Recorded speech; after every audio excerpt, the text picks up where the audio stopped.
paz do Senhor Jesus, meus amados e amadas irmãs, estamos aqui mais uma vez para compartilhar com vocês aquilo que o Senhor fez na minha vida. Amém?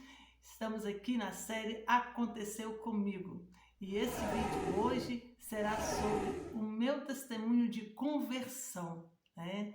Foi muitas coisas que o Senhor fez na minha vida, mas ainda não foi a época que eu fui para a igreja, né? Que eu servi, que eu recebi o Senhor na minha vida, que eu encontrei com Ele, né?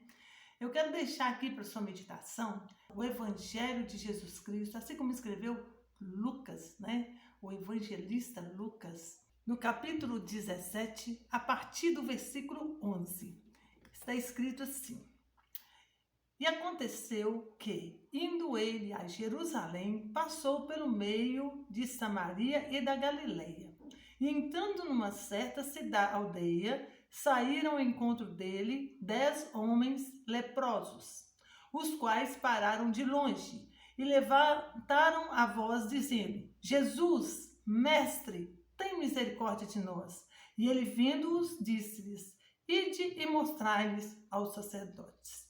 E aconteceu que, indo eles, ficaram limpos. E um deles, vendo que estava são, voltou, glorificando a Deus em voz alta, e caiu aos seus pés, com o rosto em terra, dando-lhe graças. E este era samaritano. E respondeu Jesus, dizendo: Não foram 10 os limpos? E onde estão os 9? Não houve quem voltasse para dar glória a Deus, senão esse estrangeiro? E disse para ele: Levanta-te e vai, a tua fé te salvou. Né? Eu não vou pregar, né? Mas aqui está bem claro que 10 leprosos, né? Pessoas que tinham que viver à margem da sociedade, viram Jesus passando ali naquela aldeia e de longe, nem chegaram perto de Jesus, clamaram Jesus, pediram misericórdia, né? Porque estavam naquela situação, queriam a cura, queriam um milagre. E Jesus, então, sem encostar-lhes as mãos, viu a fé deles, liberou o milagre para eles, e eles foram até o sacerdote, ficaram limpos, ficaram curados, voltaram para sua casa, voltaram para sua família, voltaram para o seu cotidiano, mas não voltaram para Deus. E então só um que olhou, que viu a sua miséria e viu a misericórdia de Deus e voltou a Jesus e se rasgou ali o seu coração diante de Jesus, se prostrou diante de Jesus e louvou a Deus. E é assim que aconteceu comigo, né? Eu não voltei. Jesus me curou e eu continuei seguindo os deuses dos meus pais, a religião dos meus pais, e não me converti naquela época. Mas onde eu ia, Jesus falava comigo: Giovana, eu fiz milagre na sua vida porque eu tenho uma obra na sua vida. Mas eu não entendia, né? E onde que eu ia, o que eu estava fazendo, Deus falava comigo: eu tenho algo para fazer na sua vida, né? Mas eu não conseguia compreender esse algo, porque às vezes a gente está muito preso à religião, a gente está muito preso naquilo que a gente recebeu de nossos pais, e se desprender disso é só através mesmo do Espírito Santo que nos convence, né, do pecado, da justiça e do juízo. Então essa obra não é por força nem por violência, mas é uma obra diretamente do trono de Deus para nós, né? Mas quando nós somos tocados pelo Senhor, quando o Senhor toca em nós e faz um milagre, aquilo fica gravado no nosso coração, né? E então, uma certa vez, eu tive um sonho. Isso não foi um sonho, né? Eu vi que não era um sonho comum, não tinha condição de ser um sonho comum. Porque eu lembro dele com uma realidade tão grande, né? Me chamaram para seguir um cortejo fúnebre de noite a uma capela no meio do mato. Tá, eu fui. Não conhecia ninguém, nem lembro quem me chamou para esse cortejo. Mas segui esse cortejo. Estava tudo muito esquisito. Algumas poucas pessoas levavam velas, alguns tinham tochas, né? E tinha Jesus na frente do caixão e alguns capatazes do lado de Jesus ajudando a carregar o caixão. Só que eu não sabia quem estava dentro do caixão. O caixão estava fechado, né? E estava ali aquele cortejo. Ninguém chorava, ninguém se lamentava. aquele silêncio fúnebre, né? E eu tô achando aquele trem bem esquisito, tava muito estranho. Mas chegamos lá na capela, no meio do mato, de noite, e eu pensei comigo, quer saber de uma coisa? Eu vou ficar perto da porta, né? Havia 3 portas, a porta central e as 2 portas laterais. Eu sentei no banco do lado da porta direita, que ficaria fácil de eu sair, né? Ficaria fácil de eu correr se eu visse alguma coisa que não me agradasse. E depois que todo mundo estava assentado dentro da capela, veio um vento muito forte. E o vento começou a bater ali na janela, na porta. E então, quando eu vi que os capatazes de Jesus, todos de preto, né, até Jesus de preto, iriam fechar as portas e a janela, eu consegui escapar. E então eu corri, né, e eu ouvi Jesus falando para eles assim, pega ela, corre atrás dela, não deixa ela escapar. E fecharam todo mundo lá dentro, porque como eu fugi, certamente outros queriam fugir também, né? E então começaram a correr atrás de mim. No meio do escuro, no meio do mato, eu não sabia qual lado eu ia, eu não conhecia o lugar e saí correndo, né? E acabando tropeçando, caindo, levantava de novo, só ouvia eles gritando, ela tá aí, não, ela tá aqui, não, e saiu correndo, gritando, me procurando no meio daquele mato, e o Jesus também deixou todo mundo lá preso na capela e foi todo mundo atrás de mim, né? E naquela correria eu caí, mas consegui levantar de novo e eu senti eles muito perto de mim. E de repente eu saí, né, como se diz, catando lixo, né, saí catando pedra e caí no chão. Então eu caí aos pés dele, né, de olhos fechados, com muito medo. E ele falava para mim, Giovânia, me dá a sua mão. Eu não te dou minha mão, eu não sou sua, eu não pertenço a você, eu não sou sua. Porque na minha ideia, né, na minha mente, quem estava ali era Jesus de preto. E eu me percebi que quem era aquele Jesus não era o Jesus que eu seguia, né? Eu estava sendo iludida, eu estava sendo enganada. Então, eu não abri os olhos. Eu falei, não sou sua, não te quero, eu não te quero. E ele continuou persistindo. Giovana, me dá a sua mão e olha para mim. Eu não olho. Olha para mim. Não olho. E aí, naquela voz tranquila, né? Naquela voz meiga. Então, com muito custo, eu abri os olhos e olhei para o chão, né? Estava olhando para o chão e vi as sandálias e a barra da roupa branca. E eu continuei levantando os meus olhos e quando eu olhei, era o Senhor Jesus. E então eu peguei na mão dele e ele me puxou para ele, me deu um abraço. E quando ele me abraçou, eu só vi um dos capatazes de Satanás gritando assim, ele pegou ela achou ele. E aí, né, o Jesus, né, falso, falou com eles assim, então vamos embora que essa aí nós já perdemos. Aquele sonho, né, foi um sonho profético. Eu entendi, mas não sabia o que fazer, né? Onde estava a verdade? Todo mundo fala, né, que a verdade está aqui, está ali, que todo o caminho leva a Deus, né? Mas eu continuei levando a minha vida, né, tentando fazer o melhor, mas não sabia o que era o melhor, né? Até que passaram anos, né? Passou aí mais ou menos uns 5 anos, já tinha começado a namorar com o Geraldo, já estava noiva, né? E um dia nós combinamos ir para uma cachoeira, eu, ele, uma cunhada minha e minha sogra. Então nós planejamos de ir num sábado, eu tinha um restaurante, então eu falei assim, eu vou fazer os salgados todo mais cedo, né?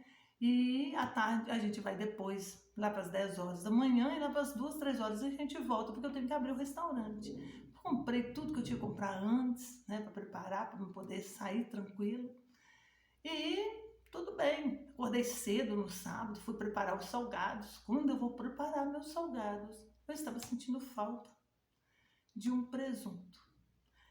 E então cheguei em casa e perguntei para a mamãe, né? Porque eu tinha lavado minhas geladeiras na sexta-feira e guardei meus presuntos, meus queijos, né? Minhas coisas lá na geladeira da mamãe.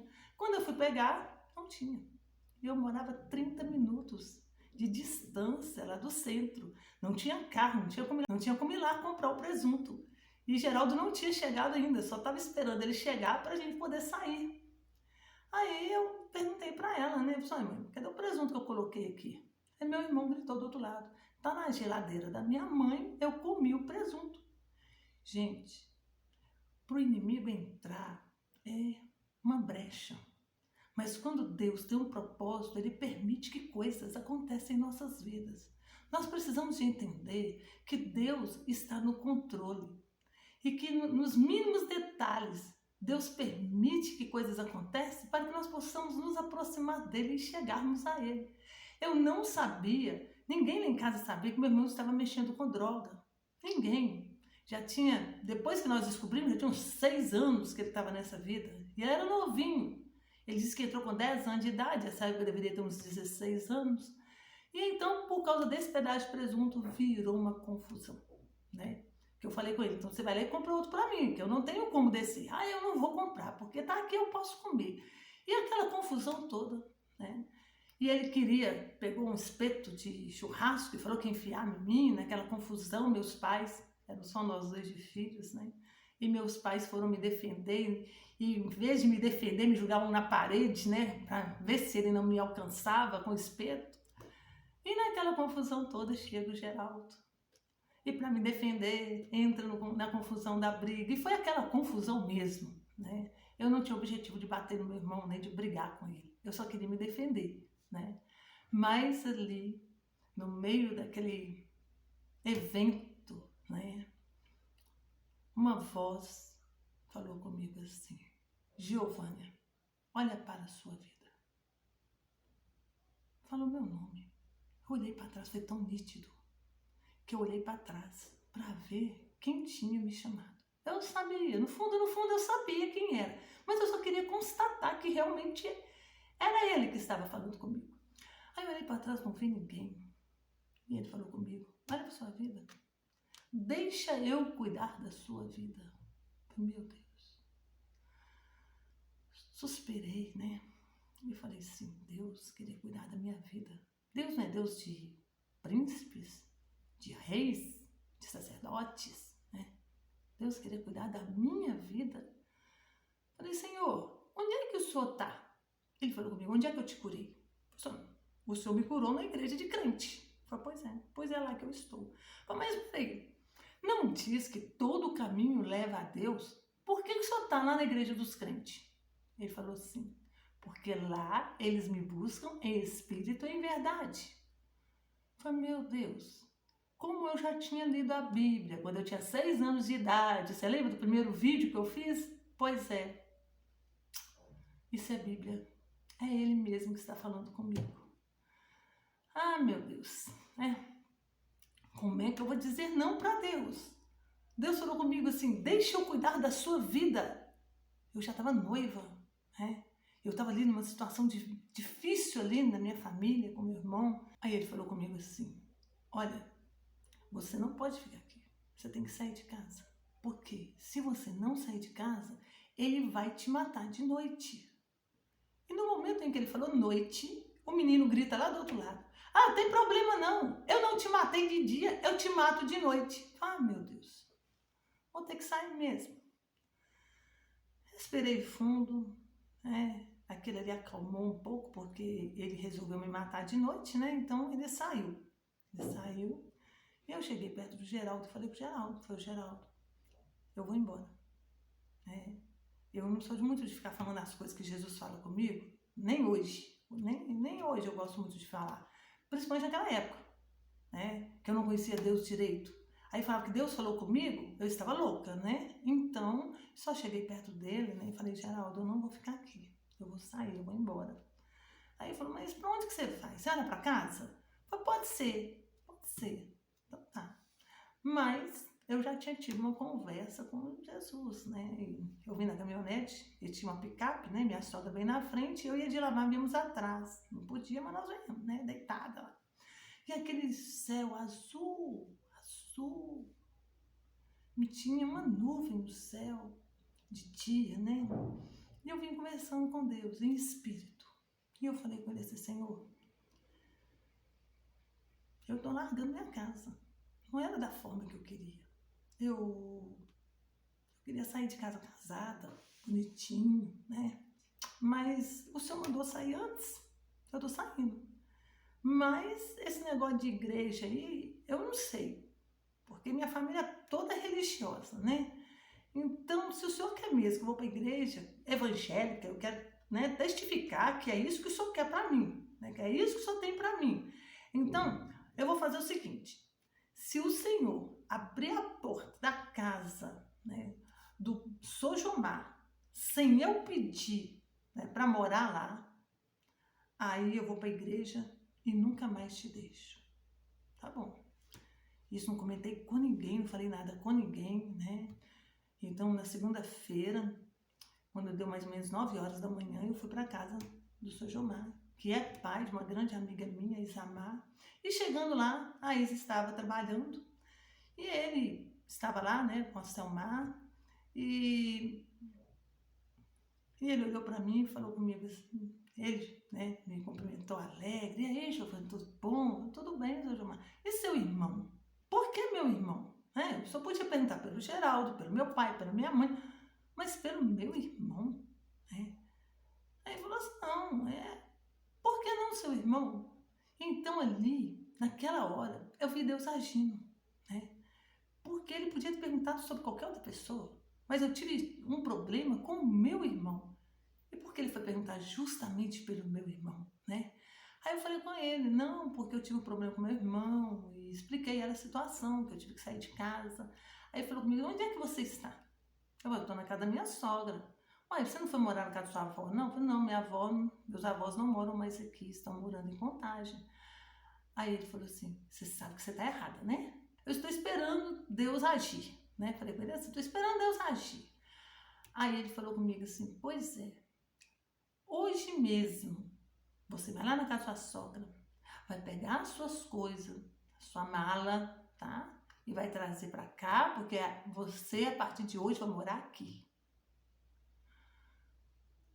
Aí eu estampei a chorar. Ele não entendeu nada, né? Ele também não perguntou nada, né? Muito discreto, e homem de Deus. E ali as lágrimas desceram, né? E eu tentei controlar, né? A emoção, mas não consegui, né? Aí eu falei, então tá, pode deixar que à noite eu venho. Aí esperei Isamar chegar do serviço, né? Na hora do almoço. E a chamei para conversar e expliquei para ela, né, que tinha saído de casa. E ela, você saiu de casa? Vai sair.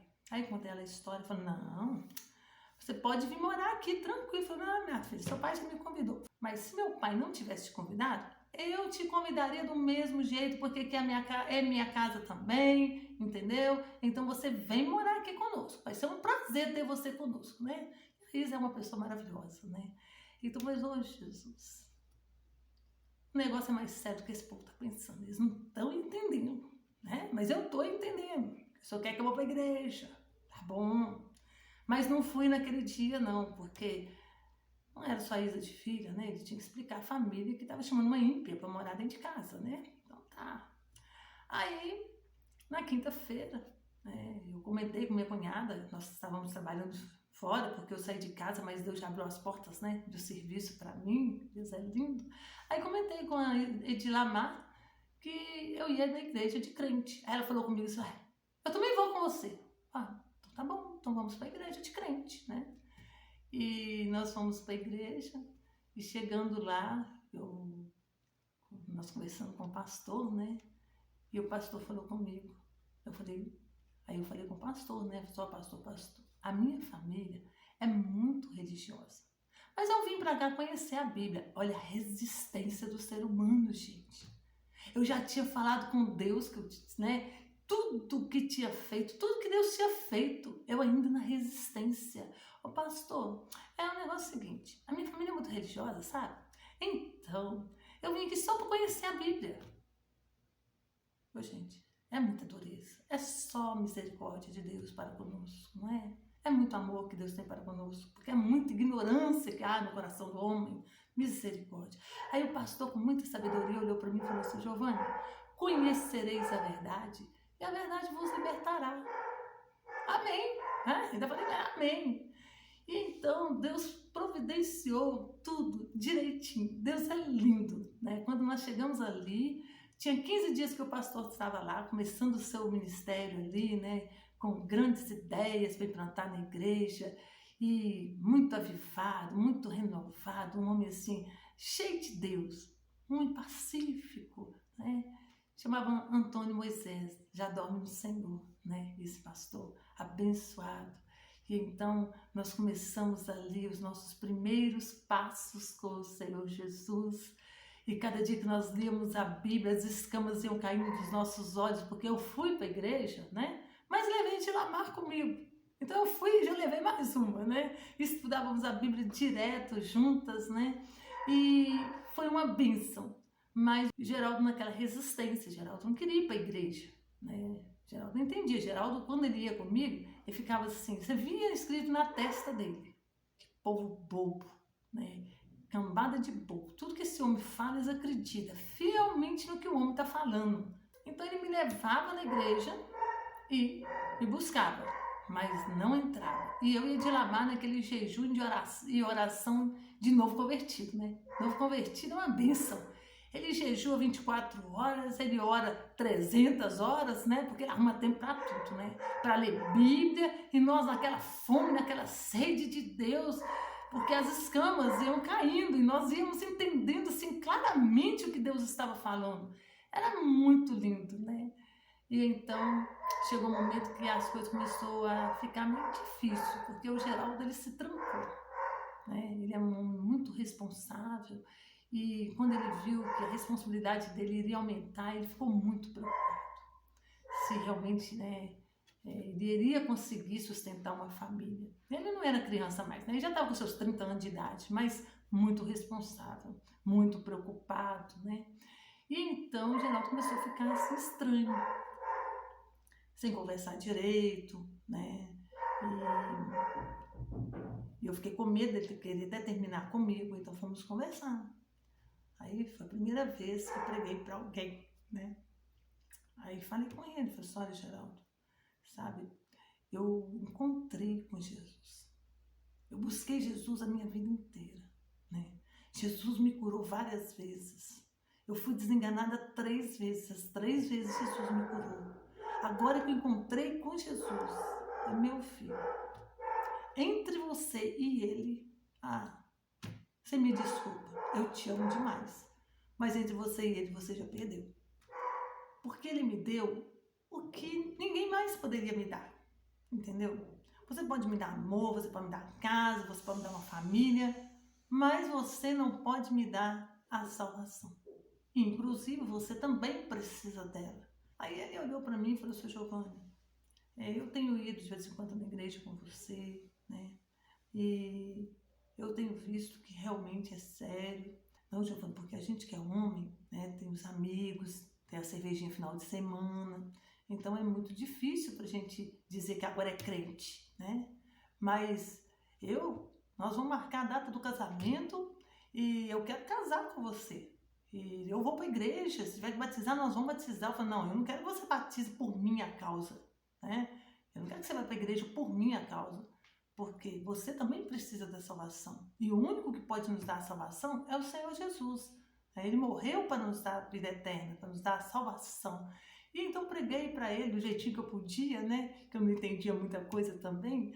E ele então começou a ir para a igreja, né? Fazer discipulado. Batizamos juntos, nós 3, eu, ele e Dilamar. E foi uma bênção. 1992, né? Ali, aquele ano, Jesus marcou para fazer uma revolução na minha vida. Foi o ano que eu encontrei com Jesus, foi o ano que eu me batizei, foi o ano que eu casei, com tudo, com casa imobiliada, né? Então o Senhor é bom. O Senhor é fiel, vale a pena ser fiel ao Senhor. O que nós precisamos de fazer é reconhecer que religião não salva. Nós devemos abrir mão da nossa religiosidade para que possamos ter realmente um encontro com o Senhor Jesus. Enquanto a gente não abrir mão, né, das nossas raízes religiosas, dos costumes dos nossos pais, nós nunca vamos conhecer de fato aquilo que Deus tem para nós. Nós precisamos de entender que não tem como, né, de colocar vinho novo em odre velho.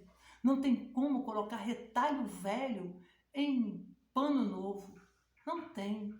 Então, o que Jesus diz ali é isso. É você querer juntar a religião, juntar os dogmas, juntar pedaços de religião, de farisaísmo, de espiritismo, de catolicismo com a salvação em Cristo Jesus. Não, tem que nascer de novo. Tem que largar tudo o que você aprendeu e começar com Jesus do zero. E quando a gente tem essa sinceridade por Jesus, de se entregar de fato e aprender tudo novo com Ele, abrindo mão de tudo que você aprendeu, Jesus realmente se revela a você. E você vai lendo a palavra, vai escutando a palavra, as escamas dos olhos vão caindo, os tampões dos ouvidos vão caindo, e você vai entendendo o mistério de Deus. Porque é só através da palavra do Senhor que nós podemos alcançar a salvação em Cristo Jesus. Que Deus possa te abençoar poderosamente através desse testemunho, que você venha abrir os seus olhos, venha abrir o seu coração, para que entre o Rei da Glória e o Rei da Glória venha transformar todo o seu ser. Deus te abençoe poderosamente, em nome de Jesus.